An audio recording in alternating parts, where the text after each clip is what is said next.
আসসালামু আলাইকুম। আমি তো আপনাদের অনেক ধরনের রান্না দেখিয়েছি, অনেক পোলাও, বিরিয়ানি, গরুর বিরিয়ানি, মুরগির বিরিয়ানি, নর্মাল পোলাও, খিচুড়ি, ঢিলা খিচুড়ি, ভুনা খিচুড়ি, মাংস খিচুড়ি, অনেক মিষ্টি, রসমালাই, মিষ্টান্ন, আর এক পদের মিষ্টান্ন সেদিন দেখালাম 3-4 দিন আগে। নুডলস তো বানিয়েছি 2-3 বার, আমার বৌমা বানিয়েছিল, আমি বানিয়েছি 2 বার।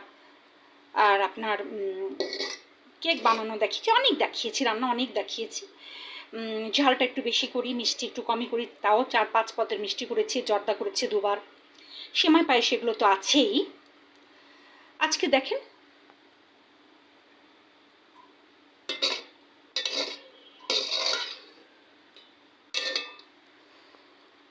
এটাতে গাজর, পেঁয়াজ, ডিম, মুরগির মাংস একসাথে ভেজে তারপর ম্যাগি নুডলস অ্যান্ড পাস্তা দিয়েছি।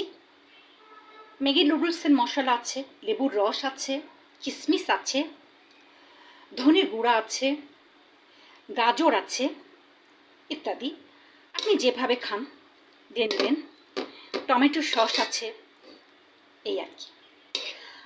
যত মশলা দিবেন ততই ভালো লাগবে।